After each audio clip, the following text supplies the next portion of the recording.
Because what you're missing here is mechanical skills and muscle memory with mechanical skills. And I will show you how you can practice that. You can just go into any other deathmatch. You can go into Valve deathmatch, doesn't matter. You're playing 64 tick, so you might as well go into deathmatch on 64 tick, right?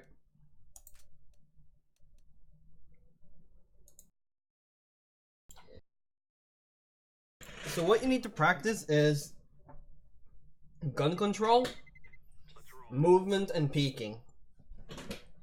And since you need just experience in general when it comes to playing properly, deathmatch is the best way. There are better ways to practice these things, but to practice everything, deathmatch is fine as long as you know what you're doing. And when you're playing deathmatch, right, one thing is warm-up, right? That is different than practicing. As warm-up, you just want to make sure you're used to killing shit, and that you should make sure that you know how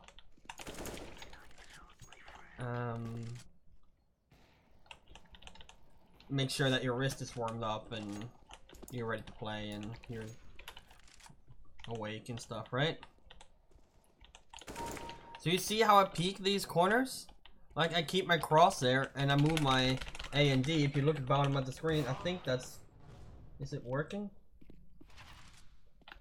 Let me see. That's the wrong one. Yeah, it's working. Perfect. So, if you look at the bottom on the right of the screen, you'll see the buttons I press. And what you need to work on is that you're in control of the corner here, because you just do something like that. But when I peek, I make sure I can peek when I'm quiet.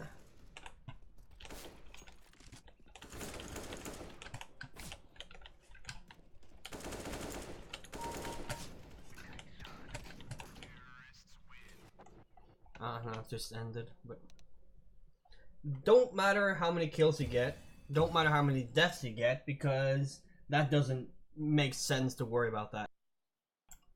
If you play properly, those numbers will go up anyways. Because what's important is that you play correctly. It's like, I don't know how old you are, but are you working out? Like, are you doing bench presses and stuff?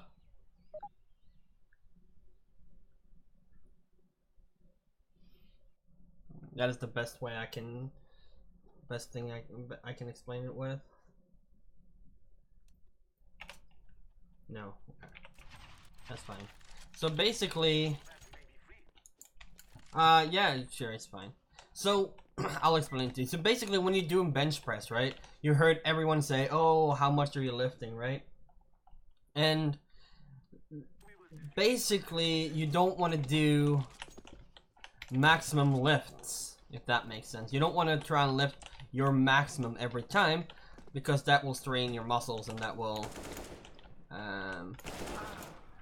do a lot of bad things to you. And so what you want to do is you want to, when you are working out to improve your overall best in a bench press, you want to practice smaller weights to do that, right? If that makes sense. The reason why doesn't matter right now, but the point is that when you worry about kills in deathmatch, that's basically like throwing on as many weights as you can possibly lift and try and lift that. Did it leave me or what?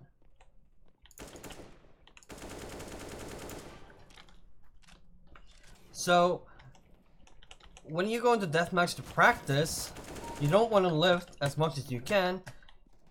You don't want to care about how much you lift. You want to care about how you're lifting. You want to care about the techniques you use. You want to care about the strats, not the strats, but yeah, you know what I mean, right?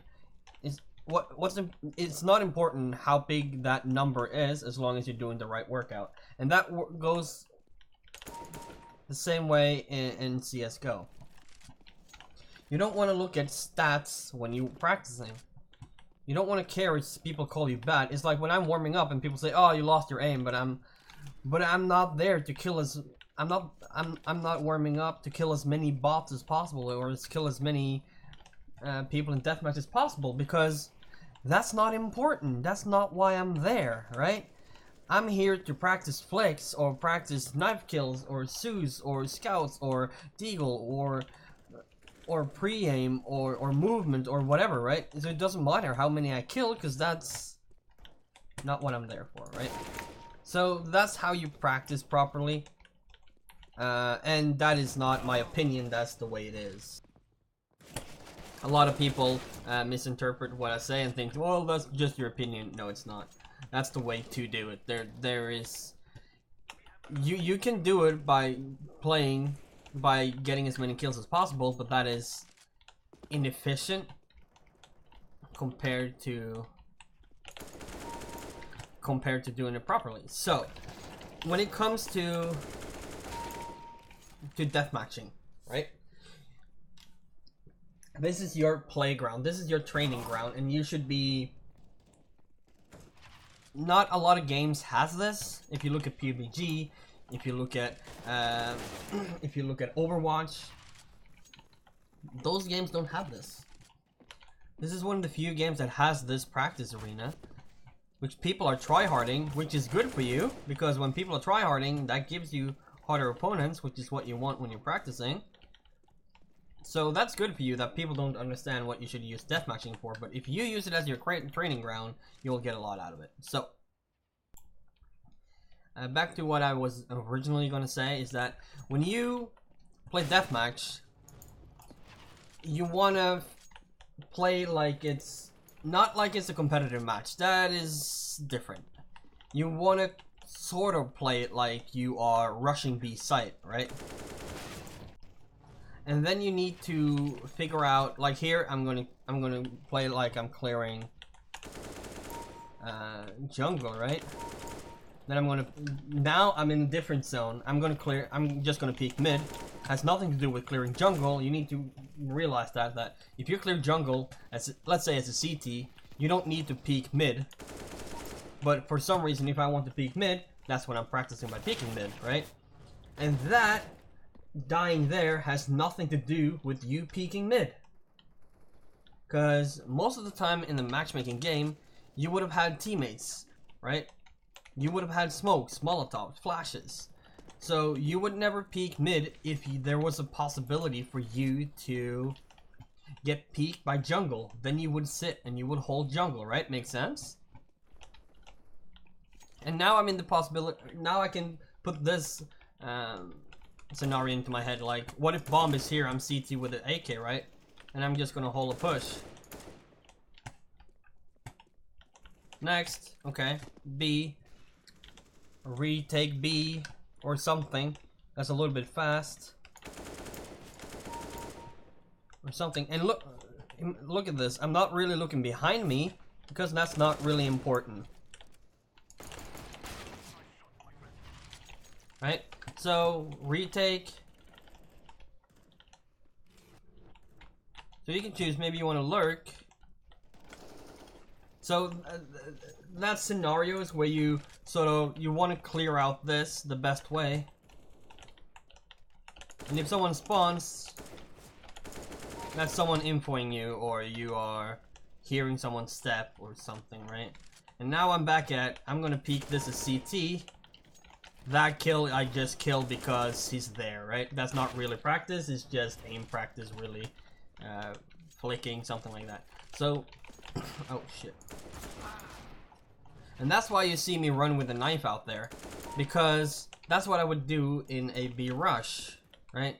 So that's just a bad habit that I've gotten from rushing B, because there's no CT there, which is why I have my knife out. Because I'm playing it like it's a scenario from a matchmaking game.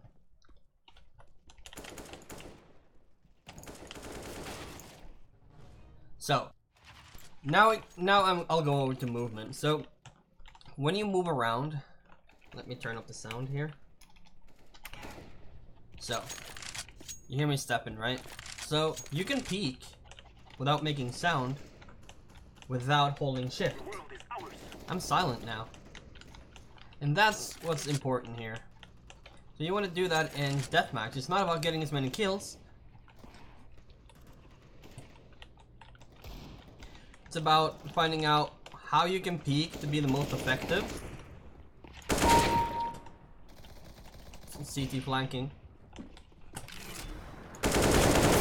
Another CT flanking. How many people are in this matchmaking game? You just keep respawning, man. You just keep respawning. So, by doing that, which is why you will see a lot of people just run with the knife out here, and that death doesn't matter, right?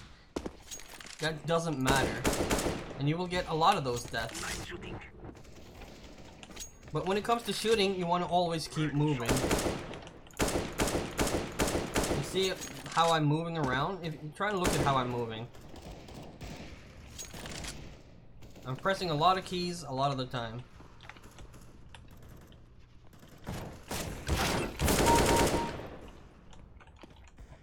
And that is just to practice a flick, right? You might as well kill him. There's no need to kill him for the practice, but why not, right?